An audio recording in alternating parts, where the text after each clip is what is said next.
resources. So just a couple of notes here. This morning I added something to the handout that you guys have. You have on the handout the URL from my website. For many, many years, well, not that many, but I think I started this in 2005. I started putting all of my materials on my website. So my materials are free and open to the world. They are copyrighted, you know, the usual.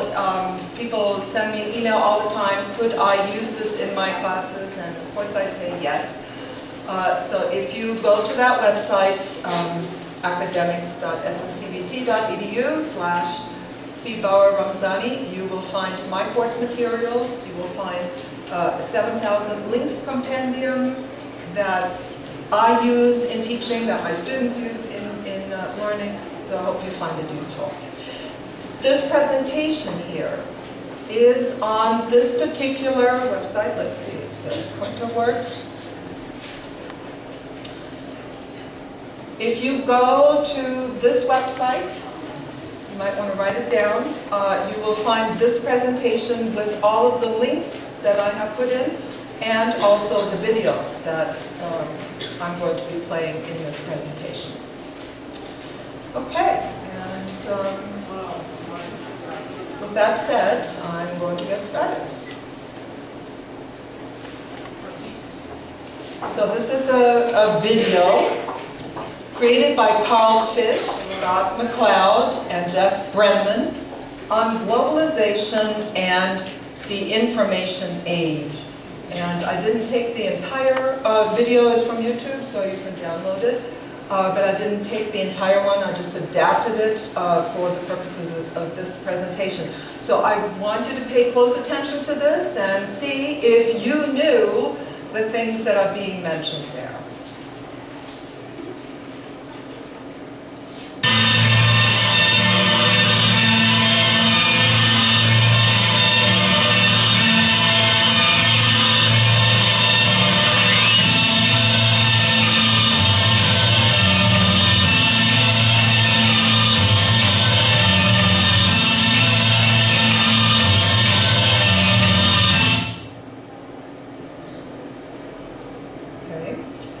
What was the year in which this video was published? Any guesses?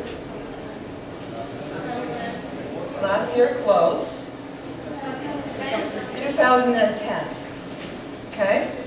So what did we see? I know it was very fast. Could any of you tell me? The top 10 jobs in demand in 2010 didn't exist in 2004. Okay? That means we are currently preparing students for jobs that don't even exist yet. In 2012, the jobs don't even exist, but we are preparing our learners. We're using technologies that haven't even been invented in order to solve problems we don't even know are problems. So in other words, we're teaching our students, we're preparing them for the future, even though we don't know exactly what the future holds for us in detail. Now, that's a pretty big, that's a tall order for all teachers, wouldn't you say? Because we don't really know what we're doing. So basically, if you prepare them to use tools, the tools are most likely going to be outdated in 2 years, definitely in 3 years. So I saw a very interesting presentation on a textbook this morning, and so I'm going to make a little segue into that. Miss Lydia Ray and Josephine Taylor presented a book on strategies. That's what it is all about. So we need to teach our students strategies. Okay, there is more. So we're going to go on to the next video.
Speechless.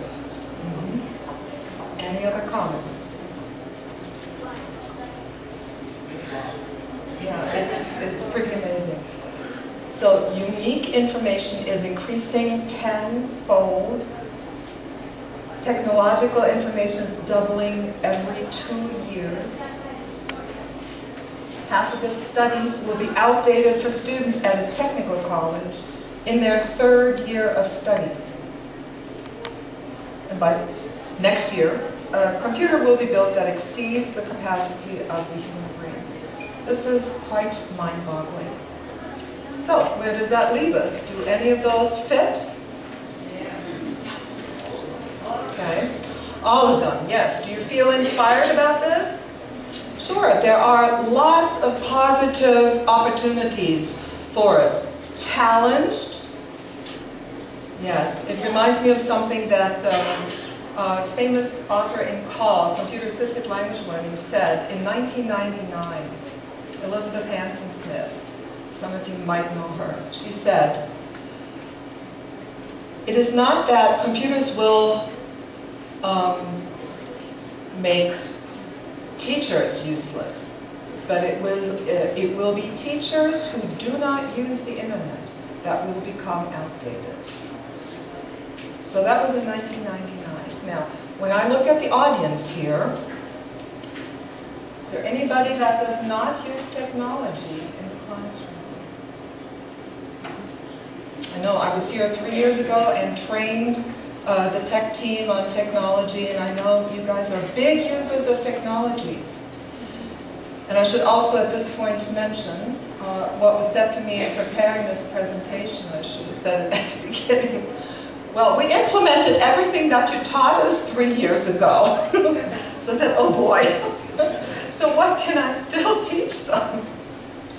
Well, I hope that there are some things here. So it's not so much about teaching, but it's about making you aware of the developments that are happening and just raising lots of questions and, of course, hoping that you think of some opportunities for teaching your own students. So when I saw this first, I said, oh my goodness, overwhelmed, definitely. Confused, yes, what am I going to do? But I'd like for you to answer this question here. What else do educators need to consider regarding the technological environment? Are there some other things that we need to consider besides what we just saw? I think it's a parallel code. Parallel with language, as you said before, English and technology are leading the way through, for people who do research and stuff, they use English and technology. It's the same with this. They're together, they're hand in hand, and you can see that if you want to be an effective language teacher or any kind of discipline or knowledge field, if you want to be effective, you need to talk to students in the code that they use, and technology is the new code. Very good. Did everybody hear what was being said? Okay. Yes. Somebody else? Saying that you have to take into account the students and the Yes. environment that they are in. Exactly. So what are students doing these days? What do you, you guys are, for the most part, are much younger than I am. What are you doing? What are your students doing that we need to take into consideration regarding education for this environment that you just saw? What are your students like? Yes. I think more business students they're more able to access the technology. Good. We had a nice segue for that earlier, okay, in the earlier presentation as well. So English is a conduit to understanding and using the information out there. Absolutely.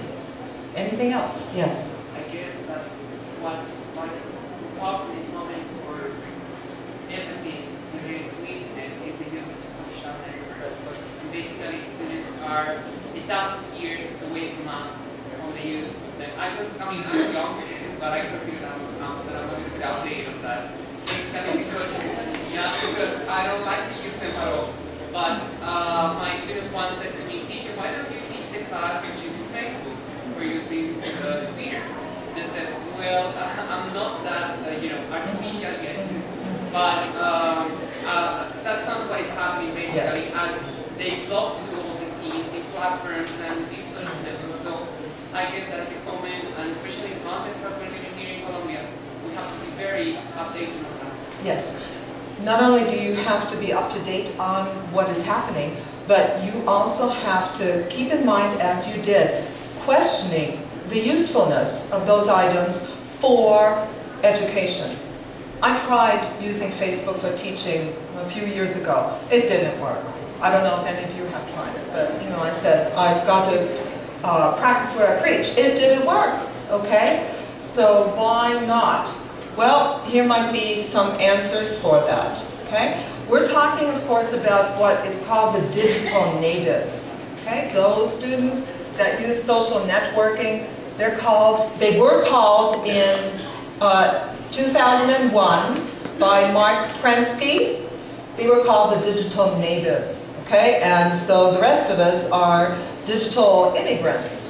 Well, okay, that's fine. This study highlighted the exposure our students have to different kinds of media. So if we look at that, it raises a lot of questions. So for example, the digital natives in 2001, how did they spend their time? Which numbers jump into your eyes? Yeah, the one that, oops, and it's not working.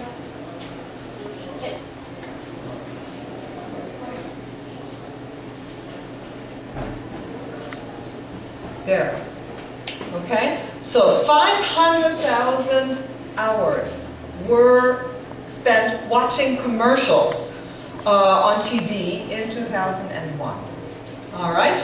The next one that stands out is this one. 200,000 hours were spent doing email. Do you think that's still happening?